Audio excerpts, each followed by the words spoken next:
go in the gym and train. I was more or less like a machine. I could do that. I could go through the endurance of the pain and the loneliness, but it was just mentally locking myself in. So I played these games with myself where I would tell myself, everybody else, something's wrong with them. It's a normal life for me to go in the gym, train, eat, sleep, and go back home. Everybody else who's doing everything else, having a good life, that's not normal. Because I couldn't live in both worlds, or else I'm gonna miss it. I'm not gonna be happy.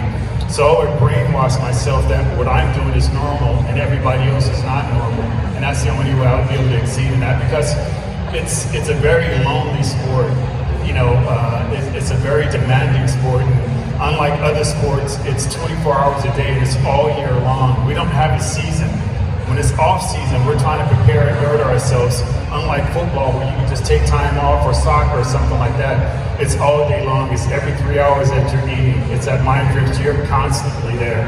So what would happen if you went on holiday for a week and you're Never like, did. you didn't ever? No, never went on a vacation. Okay. If you had a day off? No, never do that either? It was really hard for me to take a day off. I trained 6 days a week, and sometimes I'd even find myself in the gym on the 7th day because it was home for me. It was an environment that I was very comfortable with. It was an environment where I knew I could create something great. So, the journey of 1,000 miles started with one step. So I always thought if I could take multiple steps, I could get to my destination a lot quicker. That's truly the trip I'm on now. You guys see even my Instagram now is really focused, and I'm talking about helping people. So we didn't bring the tissue, did we? Freaking crybaby. No, I'm good. I just really want, like we were talking backstage, we're really going through some incredible times globally. Some really hard times. So for me,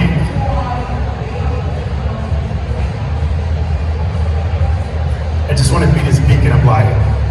I don't, even biblically in the Bible it says a light isn't meant to be put underneath the table. It's meant to be put on a hill. So my Father in heaven allowed me to do these incredible feats. So I think it's my responsibility to share my lifestyle with people, because a lot of times people just see the glitz and the glory of your life, how great your life is, but they don't see the grit and the glory of what it took to get there. So there's a disconnect because they only see what you've achieved. They don't know the things that you went through. And I think it's truly a responsibility that anybody has a global name or a presence to be honest about their struggles and everything, because then people can relate. And maybe you lift somebody else up that thinks, I'm the only one who's going through this, or I'm the only one, but when they see someone that they look like, wow, there's a common ground here, maybe now I can dream that I can become something more. So I think it's a requirement. I've taken it upon myself to take that step and do so, because, what more could you do than lift your fellow brother or sister up in life? Yeah. You're going to do so many great things, and as you get older, that's just difficult as it is. Your body doesn't feel the same. You're not able to do the things that you used to do, and things are missing that wasn't missing before. But it's night and day. It's night and day. But it's the evolution of life. So I'm not going to sit here and complain, because so many people we've lost, especially in the bodybuilding world, to COVID. So I'm not going to sit here and complain, because I'm sure there's billions of people who passed away that would say, I'd rather be here and be in your position right now, instead of being dead. There's always someone worse than you, and that's what I try to look at, the bigger picture in life, to keep myself rooted and not feel sorry for myself. The most incredible muscular thing that you can imagine, but I always wanted to try to move like a ballerina. I wanted to be graceful, I wanted to be fluent, I wanted to be like water, I wanted to be like smoke.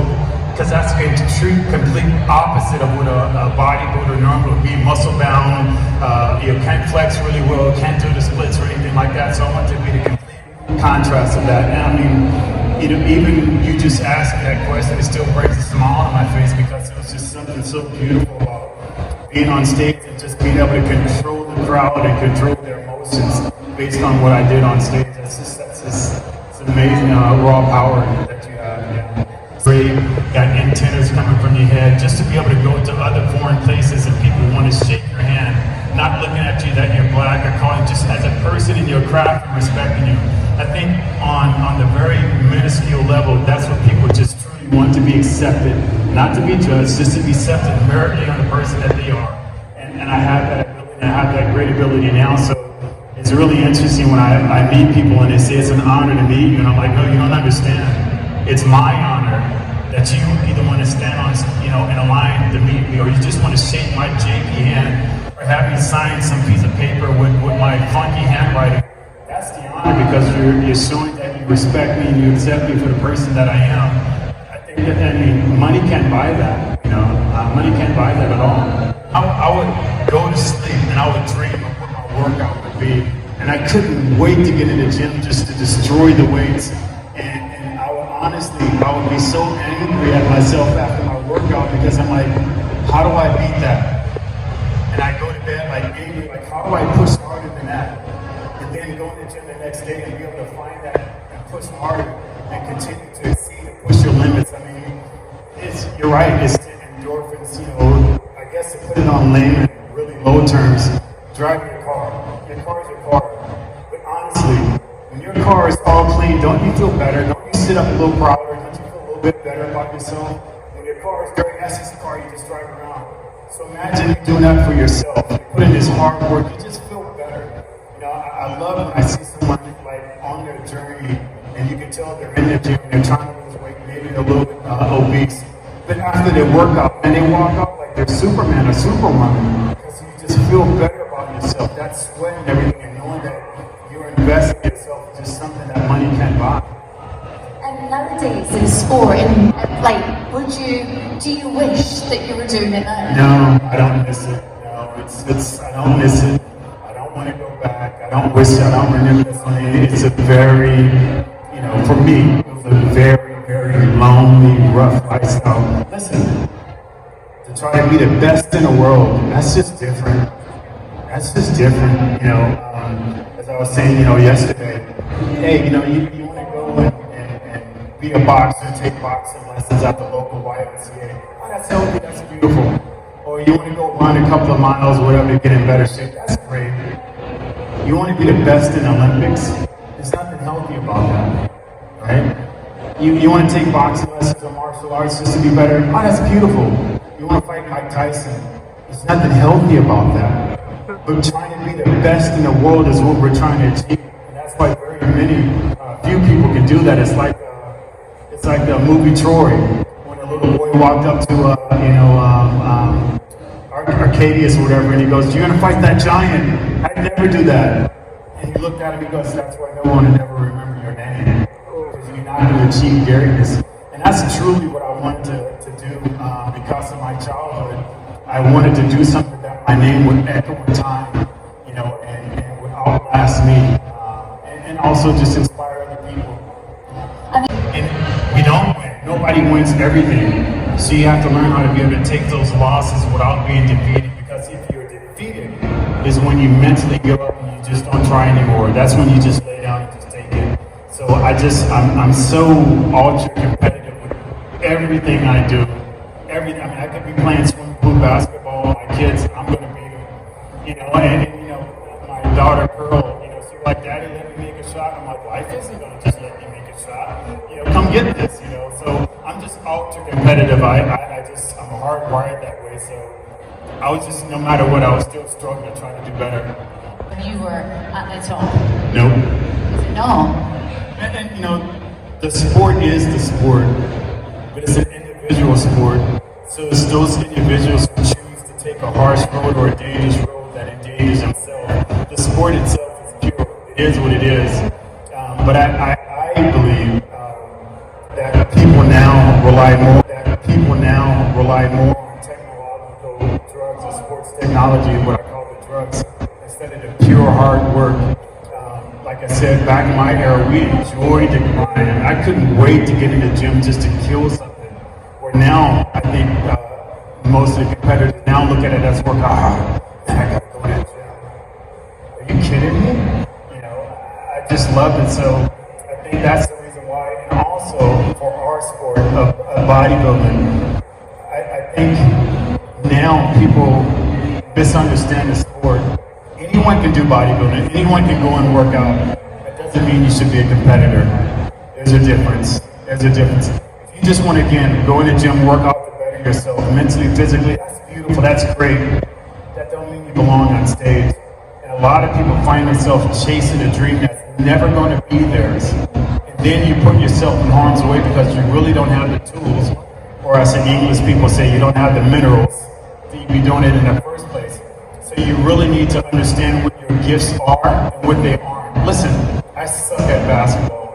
I suck at football. I'm slow as dirt when it comes to running. So imagine if I would have picked one of those sports, I'd be very dismayed, and I would probably try things to better myself when a natural great athlete at those sports would continue to excel very easily. So that's a bad thing about our sport. Anyone can do it. Don't mean you belong on stage. And even if you go on stage, understand that my ability is only going to get me to maybe a local level or a state level.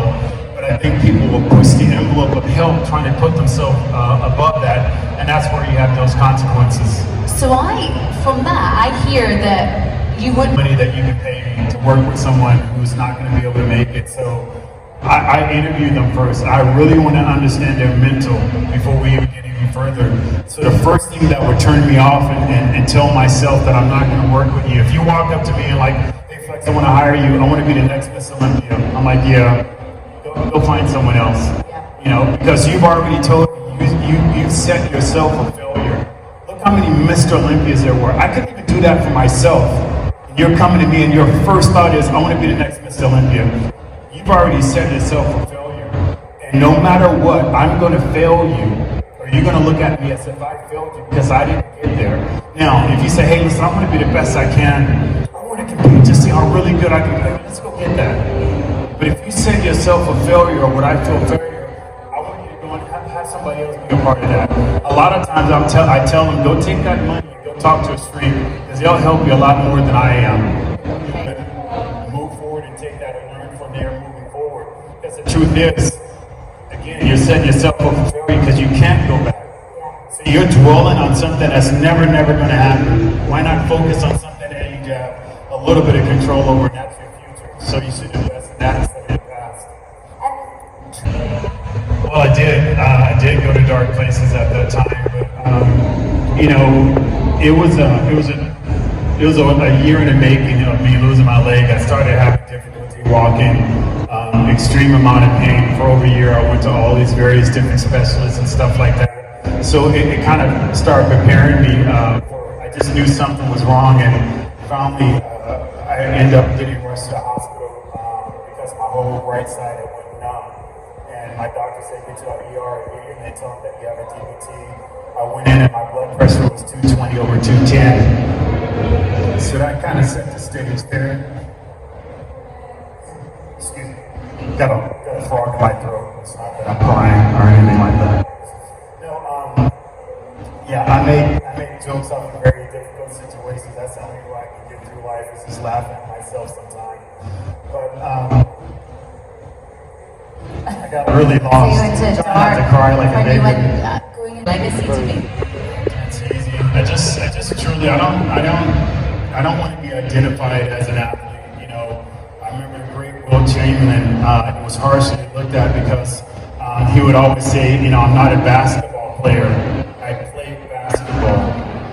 I'm not a bodybuilder. I did bodybuilding. That doesn't identify to who I am as a person. So I just truly now, in my final years, I'm very, very aware of my mortality. I'm very, very aware that I've been here longer than I'm going to be here. So as my however long I have, whether it's 1 hour or a million hours left, I just want to be known as somebody who just cared about other people and that truly wanted to help other people. That's it. That's great. It's really Recently I've been going through, the last few years I've been going through a really tough time with different things. I got myself to a point in my life where to get to a better place where I was, I have to go through stages I've already been at. What kind of advice would you give me to get myself motivated to do it all over again and put myself in the place I've not been before? Cool. You love yourself? Yeah. You sure? That's the first thing, and I'm being honest, right? Because I already read what you're feeling. And when that happens, a lot of lot of times we truly don't love ourselves. So we don't feel that we're worthy, and we punish ourselves and put that weight on us. So I'm still learning to love and accept who I am. And one of my biggest sayings that I have now is I need to accept what I can't change and change what I can accept. The first thing, brother, is you loving yourself and feeling that you deserve better, that you deserve to be happy, that you deserve for good things to happen. And now I really fight and I struggle when I have, these mental problems. I have tremendous mental setbacks and weaknesses and stuff like that. So your mind is always talking to you, isn't it? It's always saying negative things and you can't do this, you can't do that. So what I really learned is I need to combat that immediately. So as soon as my brain says something negative, I immediately dismiss it and then I say something positive back to myself. And it took me 57 years to get to that point where I can finally do that. So that's really powerful, to just combat your thoughts and say to yourself, I love myself. Look in the mirror, I deserve to be happy. I'm worthy. Because there was times where I just didn't believe that I deserved the air that I breathe. You do that. I really appreciate that. Yes, sir. Thank you, folks. Any more questions? Talking about, what is it? Always. Yeah. So my question is, so you were talking about loving yourself and accepting yourself. As a competitor, obviously you compare yourself with a lot of people. Doesn't that sort of get in your head and you get to like, A little longer, I'm sorry. you demand so much of yourself, it's like hard of you to like sort of accept yourself, do you get what I mean? So you were talking about how you make yourself more grateful by looking at people in less fortunate situations. Or as a competitor, you're looking at people above you and trying to aim at them. So how have you moved away from that to allow yourself to be happy? It's a constant battle. I haven't got there yet. It's a constant evolution of trying to get there. My biggest probably thing is I actually try to do better, where before I didn't. I mean, it was only probably a little over 2 months ago, I would literally have like 300 to 400 thoughts a day of taking my life. Not exaggerating. So I'm now to the point, and I just want to share this. All of you know I've been suicidal all my life. First time I tried to take my life, I was just 12, and the last time was a few months ago. But it's a tremendous gift that I've been given. I was in a hospital and I had a really bad surgery. And for the first time, they ran in my room and they said, listen, there's a problem with your heart. And I'm like, wait a minute, what? So, it's like my life flashed before me, and I'm like, listen, I can fight to breathe, I can fight to do all these things, but how do you fight to keep your heart beating? So that terrified me. I couldn't go to sleep for days because I'm like, at what point when a person died did they wake up and realize they're dead? And I really had a really deep conversation with myself, like, good grief. So it was like I was in a dream state, but I was talking to myself, and it was like, this voice was telling me, all your life, you've been trying to take your life, Flex. It's a lot closer than what you think. And I was like, wow. And I just had an epiphany. I don't struggle with suicidal thoughts anymore. I don't even have them anymore. I don't think about taking my life. And I just decided, listen, however long I have here, I'm going to enjoy myself, I'm going to smile, I'm going to be nice, I'm going to love people, and I'm going to enjoy my life. I'm going to live harder now, however long I have, than I did in the last 57 years. To be a bodybuilder? Really? Well, the reason why, it was just something that I could do. I'm very dyslexic. I have a very hard time reading and writing. I literally, I'm no longer embarrassed about it. I probably write as good as a third grader and read as good as a third grader because I'm dyslexic. So I didn't have the ability to be a rocket scientist or a brain surgeon. I found what my gift was and I ran with it as hard as I could. I said, I can't be this or I can't be that. This is something I bet I can be, so I'm going to try to excel to it. So I just understood what I couldn't do and what was before me that I could do. And I just took it and I never looked back. And I just ran as hard as I could.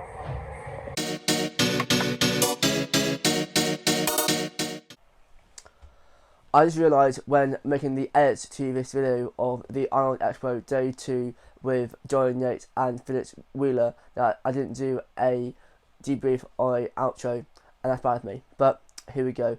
So my thoughts on that day, just absolutely insane, just incredible and wild every experience. I feel so humbled that I was able to experience that, and I've learned so many lessons from that. It's just, I could not ask for anything other or anything better. Saying that, and what the two talks were about were two completely different topics, so you can't compare them to each other. John Yates mainly talking about bodybuilding, whilst Felix Wheeler were talking about mental health and mindset. Just incredible, truly was. And how John Yates is a 6-time Miss Olympia, a homebred UK athlete, incredible.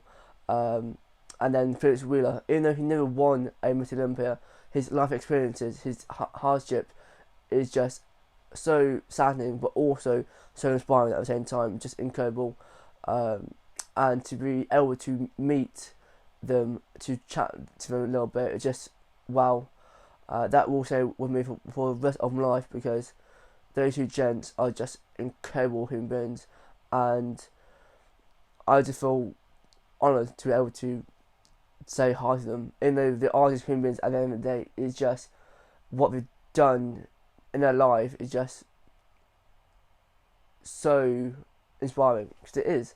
It just truly is. Yeah, that's my whole day. It was just so emotional and incredible at the same time. But yeah, if you have liked this video, please do like it. Comments.